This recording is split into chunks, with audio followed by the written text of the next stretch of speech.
سلام. تو این ویدیو می‌خوایم با همدیگه تکنیک RNC رو تمرین کنیم. تکنیک RNC یکی از تکنیک‌های ساده و پرکاربردیه که علاوه بر مبارزه هاتون میتونید توی خیابون هم ازش استفاده کنید. تا آخر این ویدیو با من همراه باشید. حتما اونو لایک کنید و نظرتون رو که برام خیلی مهمه بهم بگید. I've got an itch I can't scratch, I'm missing a piece that completes a whole part of me, an open wound scar to see. Everybody come here, gather round, welcome to the freak show, the best in town. What the hell's wrong with me? I don't get along with anybody, honestly.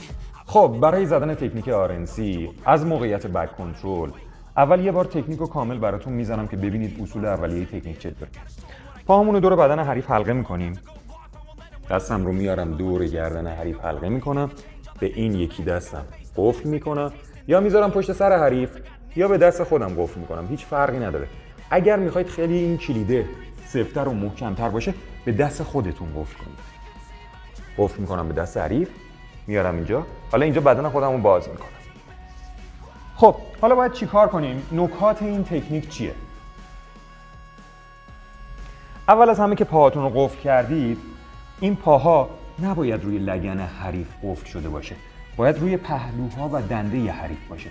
همین فشار پا باید اینقدر زیاد باشه که حریفتون رو تسلیم کنه. فشار پا رو چجوری میارید؟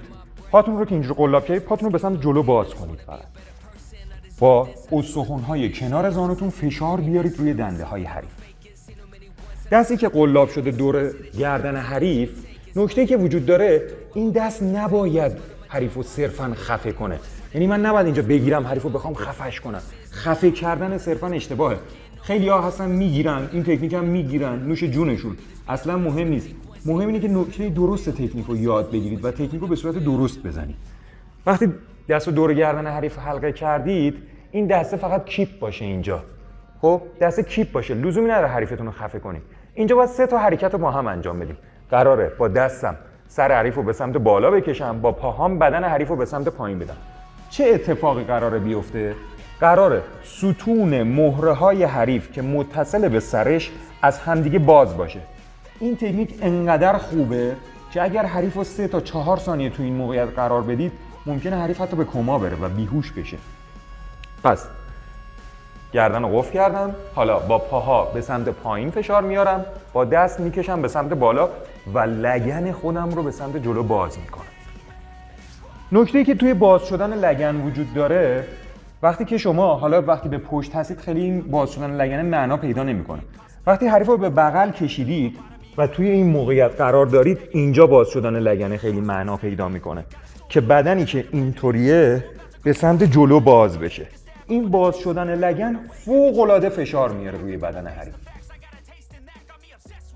خب وقتی حریف توی موقعیت لایک پشت قرار داره، برای زدن این تکنیک نکته اولی که وجود داره، پشت حریف که قرار میگیرید، دستتون رو که قلاب کردید سعی کنید سریع پاهاتون رو جا کنید. بچه‌ها جا کردن پاها از دست خیلی مهمتره.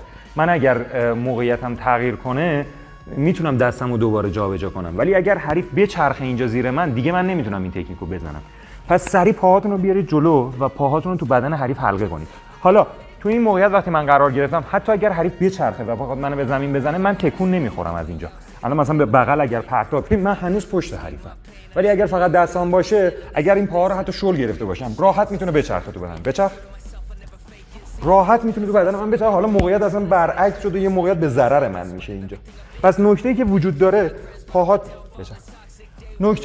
داره، پاهاتون کامل دور بدن حریف قفل باشه و صفر نگه دارید. حالا اگه بچرخه من پشتشم، هنوز نمیتونه از موقعیت من فرار کنه.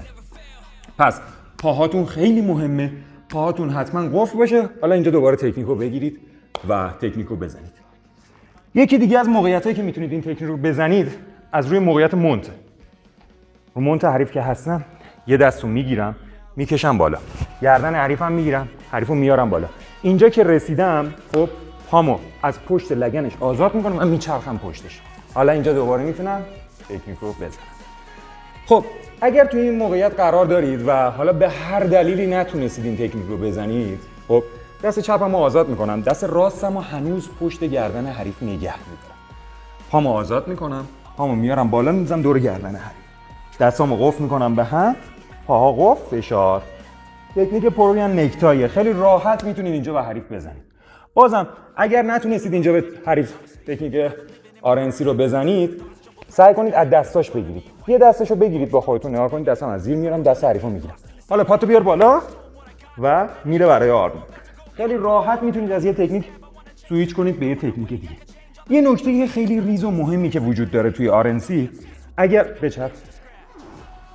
اگر دستتو آوردی بالا و حریف دستتو گرفت داشت میکشید پایین، مقاومت نکن که اینجا دستتو نگه، بذار ببره دستتو. دستی که برد پایین یکی دستتو بیار بالا. این دستو ببر، این یکی دستتو بیار. بازی کن با حریفت. مانع نشو جلوش. این داره دستو میبره پایین، بذار دستو ببره پایین، یکی دستو جا کن، تکنیکو بگیر. اگر از این ویدیو خوشتون اومد اونو لایک کنید و برای دوستاتون بفرستید.